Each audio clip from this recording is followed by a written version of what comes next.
Estes argumentos, rejeito de plano a presente exceção de suspensão, uma vez que intempestiva e atingida pelo Instituto da Preclusão e ainda porque desprovida minimamente de provas para a sua continuidade. Muito bem, tá aí, uma situação tensa que todos nós estamos acompanhando. Eu gostei do finalzinho ali, de uma criatividade espantosa na decisão da juíza. E para nos ajudar a entender um pouquinho melhor sobre essa condenação e sobre o que pode acontecer lá no município de Vilhena, eu estou recebendo Edilei Souza, advogado eleitoral. Prazer, Edilei, aqui, está no nosso Tá Na Hora. Obrigado por ter vindo. Prazer é todo meu, Micael. Primeiramente, uma excelente noite aos telespectadores desse programa, que é líder de audiência neste horário. E o caso de Vilhena não é diferente de outros municípios que a gente vê que existe o dever de prestar contas e, naturalmente, umas contas são aprovadas, outras rejeitadas, outras contas ainda estão pendentes, né? E a Justiça Eleitoral, ela obriga que todos prestem contas, fruto do princípio republicano expresso na Constituição, especialmente, Micael, lá no artigo 17, que diz que todos aqueles que recebem recursos públicos, naturalmente o partido recebe, os candidatos também, recursos do fundo partidário, recursos do Fundo Especial de Financiamento de Campanha, têm o dever de prestar contas. E para quem leu o processo, a decisão, são inúmeros pontos, né? A gente estava até falando aqui que a matéria, ela enumera vários pontos importantes sobre a questão do assunto e, de fato, como a juíza decidiu, existem vários pontos que chamam a atenção. A questão da transferência de 200 mil que não foi avisada dentro do prazo, a questão dos santinhos, que foram impressos mais de 1 milhão de santinhos para uma cidade que só tem 69 mil habitantes. Então, coisas que chamam a atenção.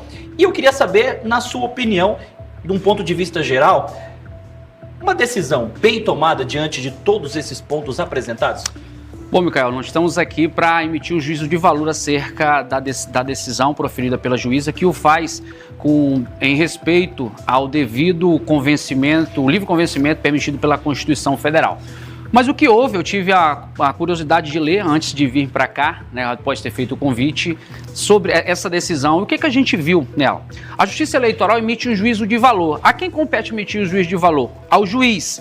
O que temos anterior à análise da juíza é um parecer técnico feito por servidores administrativos que, de acordo com o parágrafo 4º do artigo 35 da Lei 9.096, eles não podem, isso é claro a norma, de emitir juízo de valor acerca de aplicação de sanções. Eu vi, inclusive, no parecer algo dessa natureza, me parece, no meu entender, não ser algo acertado, essa posição do parecerista técnico, e a juíza entendeu acolher o parecer, determinando que houvesse, de fato, uma devolução de uma cifra de R$238 mil.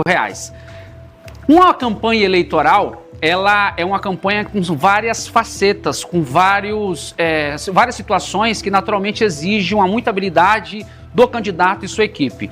Eu analisei essas contas agora há pouco, mesmo en passant. Houve uma movimentação de mais de 1.700.000, cerca de 1,5 milhão de recursos do fundo, recursos públicos.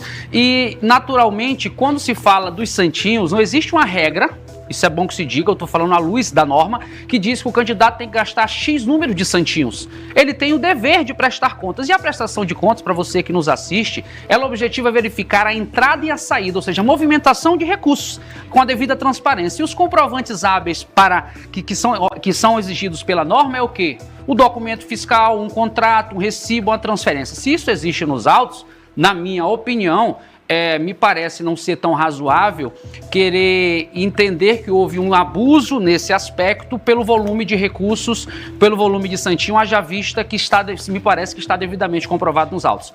É óbvio que isso aí, se tiver um abuso, deve ser apurado em outra ação chamada ação por uso ilícito de gastos em campanha com o artigo 30A. Mas isso é um caso para ser discutido em outro processo e não na prestação de contas. Edilei, o fato é que nesse momento a gente tem um ex-delegado, um atual prefeito condenado a devolver mais de R$238 mil. Para ser exato, R$238.138,11 aos cofres da União. Essa é a decisão tomada pela então juíza, nessa decisão que a gente acabou de mostrar. O que pode acontecer daqui para frente? Porque essa é a decisão para ele devolver.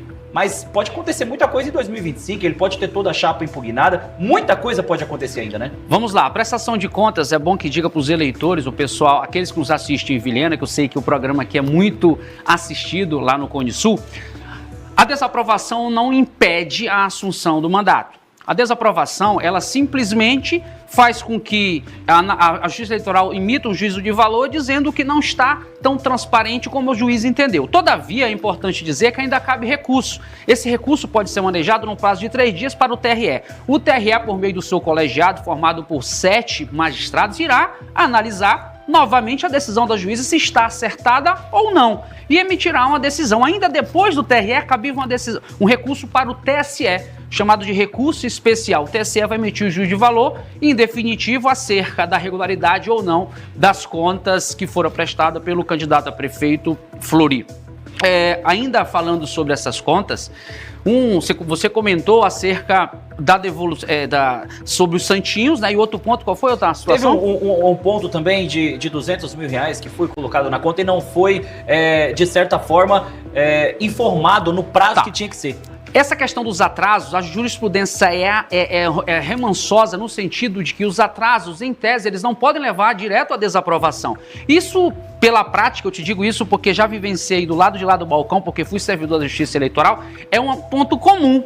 O atraso na informação à Justiça Eleitoral dos gastos, seja nos relatórios financeiros, que tem que ser informado em 72 horas, ou na prestação de contas parcial. O importante, aqui no TRE é pacífico esse entendimento, que devem ser informados tudo na prestação de contas final. E o que me parece, eu olhei muito rápido essas contas, foram informados todos na prestação de contas final. Mas repito, o juiz tem um livre convencimento e entendeu que o fato de ter demorado a informar e o fato de ter alguns gastos que não tiveram provas suficientes dali, ele entendeu por desaprovar e combinar com a devolução. É bom que se diga que se a gente analisa todo o volume de recursos que esse candidato gastou, cerca de 1.700.000, o que está sendo mandado devolver passa um pouco mais de 10%. Me parece ser razoável diante do volume de recursos, sobretudo desse candidato, que eu tive a curiosidade de olhar. Ele teve exatamente, Micael, 8 partidos com ele, no total de mais de 100 candidatos a vereadores. Ou seja, é muita gente para administrar, então não tem como garantir uma perfeição nas contas. Repito, digo isso porque eu já analisei muitas contas como técnico e com praticamente 90% das contas sempre tem uma falha, sobretudo no atraso de informações à Justiça Eleitoral. Edilei, para a gente finalizar, a gente tem um tempo curto, mas como você bem falou, cabe recurso ainda, a gente vai continuar acompanhando, mas no fritar dos ovos, ele pode ter a chapa ser impugnada, numa hipótese que isso venha a acontecer e ele seja impedido de exercer o seu mandato. O que acontece com Vilhena? Quem assume? Vamos lá, primeiro, no processo de prestação de contas isso é impossível. Processo de prestação de conta, o objetivo é verificar a movimentação de recursos, entrada e saída. Então, no máximo lá, pode culminar com a devolução de recursos. Isso não impede a assunção de mandato.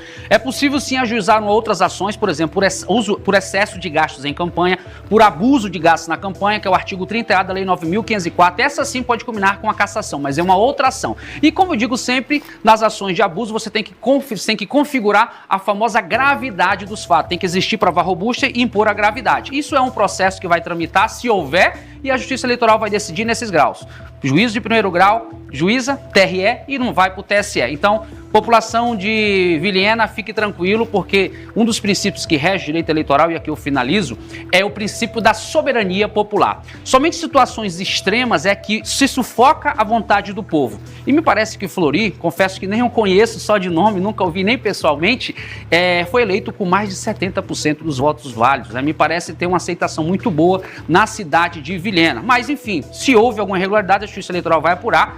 Mas, repito, as contas dele, no meu olhar, elas preenchem, pelo menos num olhar rápido, os requisitos básicos para ter uma aprovação, pelo menos com ressalvas. Meu entendimento, não sou juiz, mas aqui é só uma posição de alguém que está olhando de fora todo o sistema. Muito bem. Edilei, como eu falei, a gente vai seguir acompanhando, trazendo os detalhes aqui na nossa programação. Queria te agradecer muito pela sua presença aqui. Obrigado, viu, Edilei? Eu que agradeço, Micael, a toda a emissora. Parabéns pelo trabalho. Itanora Rondônia sempre está ligado na minha telinha lá no escritório. Desejo sucesso. Estamos sempre à disposição para prestar um serviço para a comunidade, prestando informação, enfim, estamos sempre às ordens. Vou começar a te mandar um abraço, então, já que você está acompanhando lá a gente, viu? Eu agradeço. Obrigado, meu irmão. Obrigado, Edilei. Tá aí, eu dou sequência ao nosso Tá Na Hora Rondônia agora